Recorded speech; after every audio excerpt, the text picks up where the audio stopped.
Over the years, a substantial proportion of the gas Nigeria produces has been fled, and this has left the country far behind when compared with other oil-producing nations in terms of gas conservation and utilization. The good news, however, is that the journey to change this narrative for better has begun with the rollout of the National Gas Expansion Program, beginning with O2 gas. In addition to the huge economic benefits of O2 gas cutting across the entire oil and gas value chain, it is the most popular alternative to the conventional petrol and diesel. To this effect, experts says Nigeria is set to key into the global shift to enable energy, seen as the bridging field in the transition to zero-emission energy system. Welcome to 30 Minutes on NTA News 24. I'm Lydia Samson.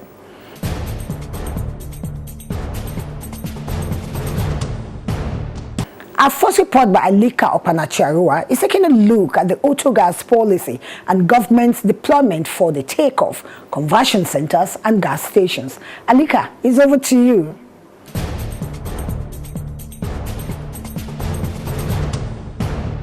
Since the recent decision to remove fuel subsidy from the pricing template of premium motor spirits, popularly called petrol in the country, the price of the commodity has spiked from 145 naira per litre to about 170.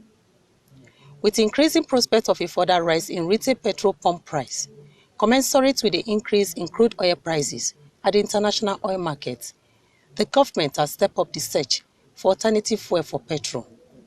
This necessitated the gas rollout of the federal government, which includes efforts to make auto gas available as alternative to mitigate the effect of rising costs of petrol. We are confident that the auto gas initiative will lead to increased domestic gas utilization and enrich the trajectory of national economic growth and development. I therefore encourage everyone to embrace gas in form of LPG, CNG, and LNG as an alternative fuel for autos and other prime movers. In line with the aspirations of our dear President, Muhammadu Buhari, we have initiated efforts to deliver sustainable energy by improving gas availability and accessibility, boosting gas-based industrialization, and promoting economic diversification.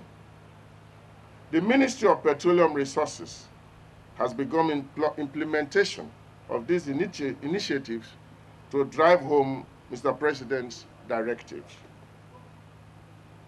This administration is dedicated to implementing programs that are focused on improving the life of its citizens, creating jobs, building indigenous technical expertise, and stimulating other sectors of the economy to address unemployment amongst our youth, which, despite increased activity in the oil and gas sector, remains one of our biggest challenges.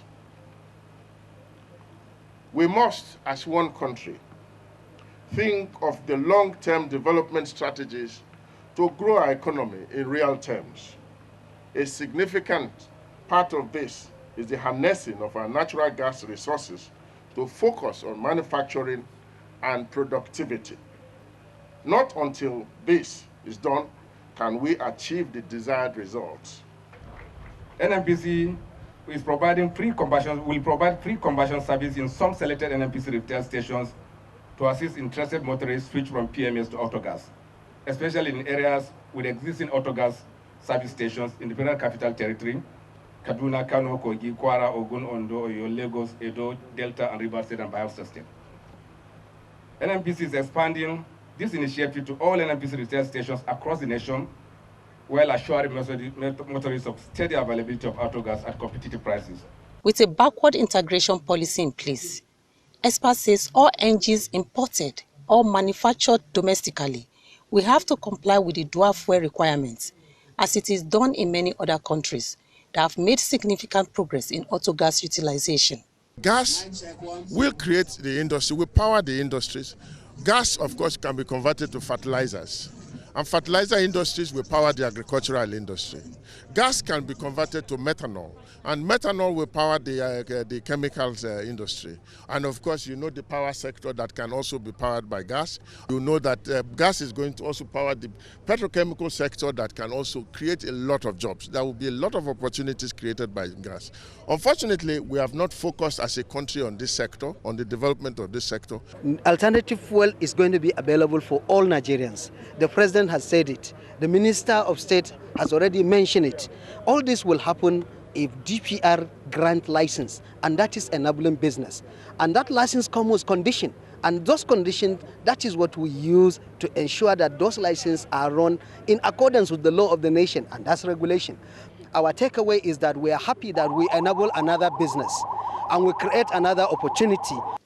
Under the policy, the government, through its parastatals, will present the designated vehicles for dual fuel conversion to ramp up gas demand, to encourage local producers and general adoption by Nigerians. What we are witnessing is one of the most important things that's supposed to have been done many years ago, because it has a lot of advantages to our country. It saves a lot of money to the government of the Federation in particular, and then NMPC. If we succeed from the NMPC or government projection to convert 1 million per annum, automatically it will create job to 10 million Nigerians, because one conversion station will employ 10 people to convert the buses. These are direct employment. The government also maintained that the conversion of vehicles to use autogas is free, as interested motorists can simply drive into any station that can aid the conversion. CNG and LPG are the cheapest fuel they can find for automobiles and other uses. Therefore, NMPC is completely supporting this, providing all the necessary infrastructure and resources to deliver on this.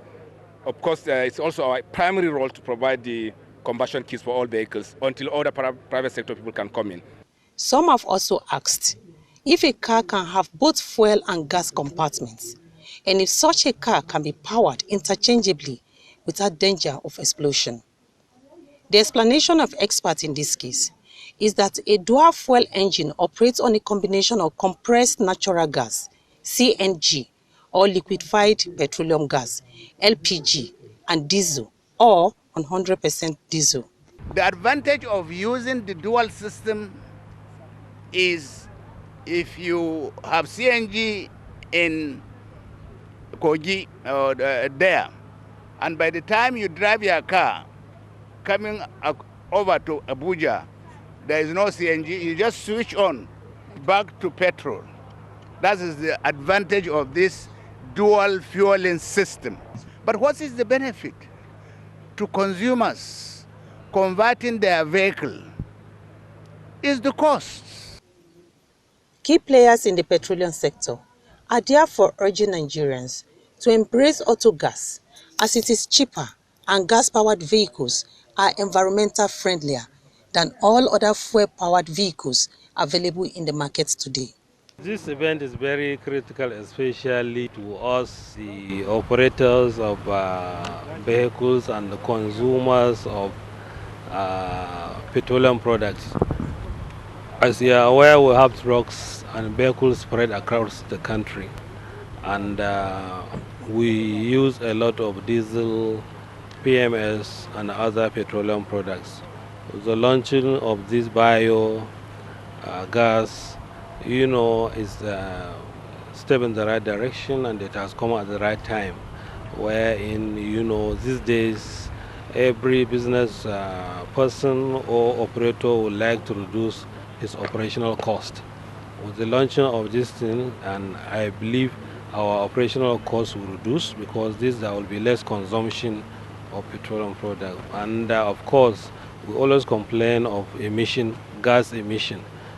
This product is going to ensure that the emission is reduced to a very large extent. So we are really very happy. And of course, it will help us in such a way that we get rid of some of the rickety trucks that will not be compliant with this installation.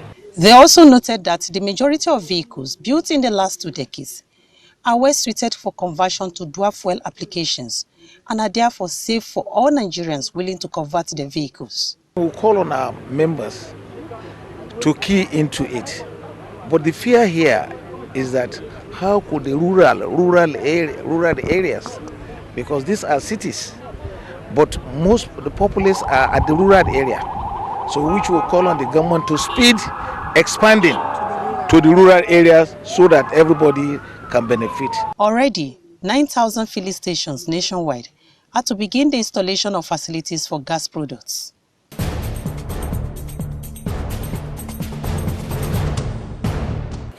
Thank you, Alika. And moving on now, let's hear from Daniel Adewiyi on concerns expressed by Nigerians on the new technology, like issues of warranty to safety and availability of conversion professionals, centers, and possible hazards, as well as indigenous capabilities.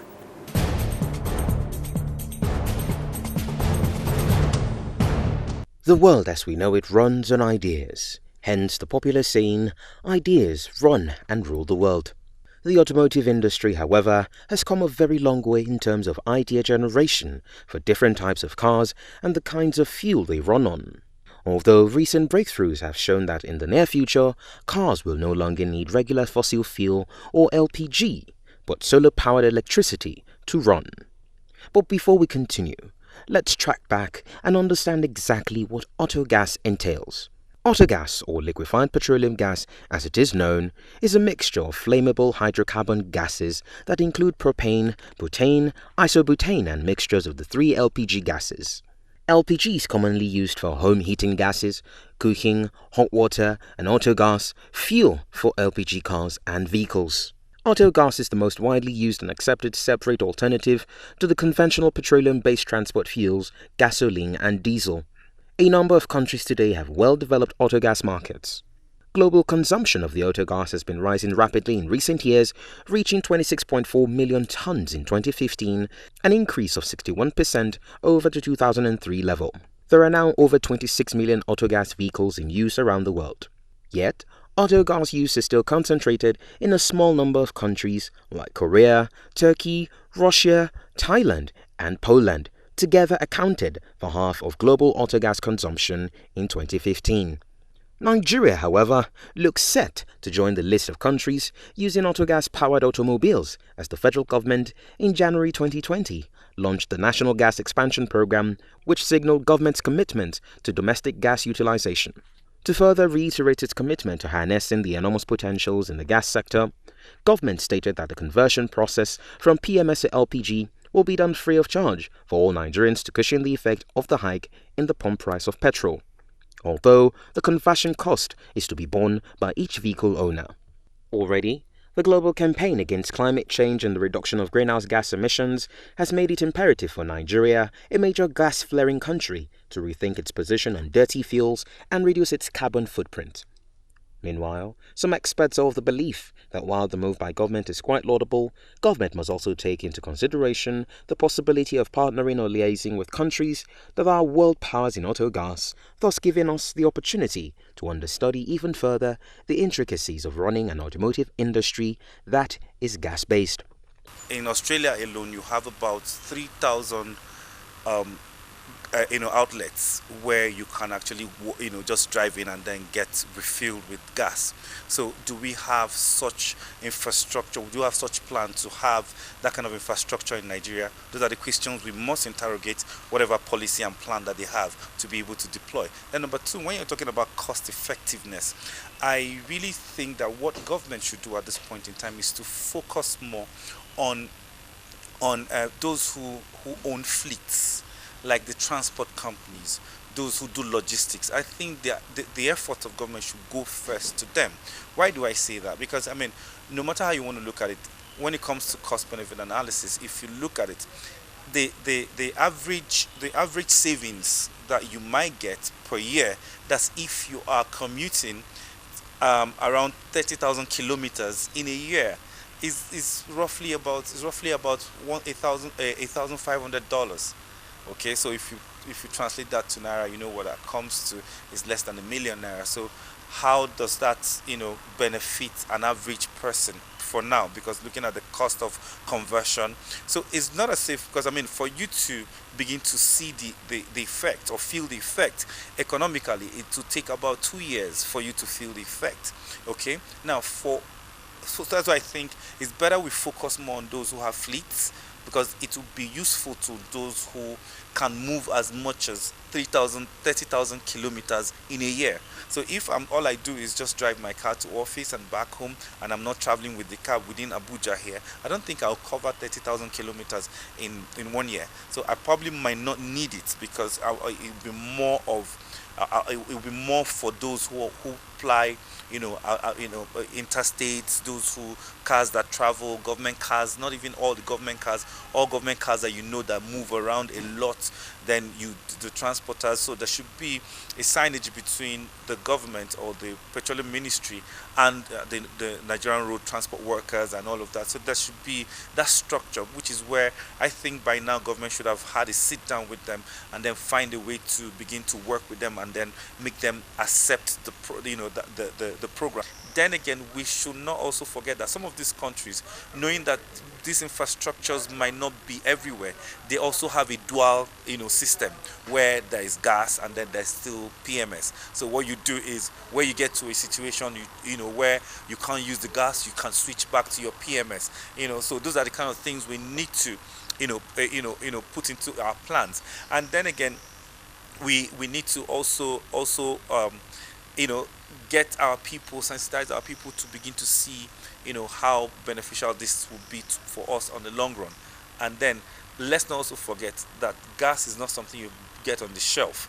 The infrastructure we have, the support infrastructure we have within the National Petroleum Corporation in Nigeria to support this gas project, I don't think we have enough storage, we have enough gas pipelines. These are things that are futuristic. So unless we have all those things in place, we shouldn't push so much, so that we don't push people and then we get stranded at the end of the day. Meanwhile, some Nigerians are of the opinion that while the move by government is very much commendable, it is expedient for government to ensure provision of adequate infrastructure and skilled manpower to ensure that the process is sustainable and void of any form of corruption. Great nations of the world use gas. It's cheaper, and of course you have to take into measure the safety precautions there. Even using PMS, the risk is also there. So for gas, the risk is also there. We use gas in our homes for cooking, so the risk will always be there. But then all safety precautions must be put in place. But I think it's cheaper, and Nigeria today is long overdue. I believe the federal government is right, but they must put all precaution measures in place. Gas is not bad. But Nigerian, they bought the automobile, the new cars they are bringing to Nigeria. They have never, even the foreigners have not even, the people that supply the commodity to us, being cars, have never ever one day tell us that gas may work. They have never even introduced that this car can use gas. But if Nigeria fail, it is the best. It's also a weapon development. But the question is, in which way are we going to get it? Hence our refineries are not functioning. But Nigeria have at least, we have Kaduna refinery, we have the Delta refinery, we have Port Harcourt refinery, and no one is functioning. Even the private refinery that Nigerians owns is not even functioning in Nigeria. So if Nigeria now say they want to go to gas sector to make sure they bring it to help us to upgrade, in which form, in which way, it's still the same importation we are in of fuel that we are going to go. But if they know that our refinery will be put in order, it's a welcome development. At the other time, the minister is saying about 250 cars will be the one to start in, is it Jabi or somewhere there. Later he comes to say everybody that is going to change his own is going to pay 250,000 naira. So you see, you look at it, are you going to, when you come back and you pay 250,000, and then you are going to your village that with the old roads we are having now that is bad, and you are loaded with goods and your family and everything, and you jumped into a place and the thing explode, what happens? And those stations, how would they keep the stations? All these things need to be looked into, and Nigerians need to be educated on the, on the importance of this and disadvantage and advantage of it, the risks involved in it, how do we go about it? These are the first primary things. Nigerians sometimes, everybody is in a rush. Most especially all these politicians. They will just come blah blah because they know at the end of their time they are off the office.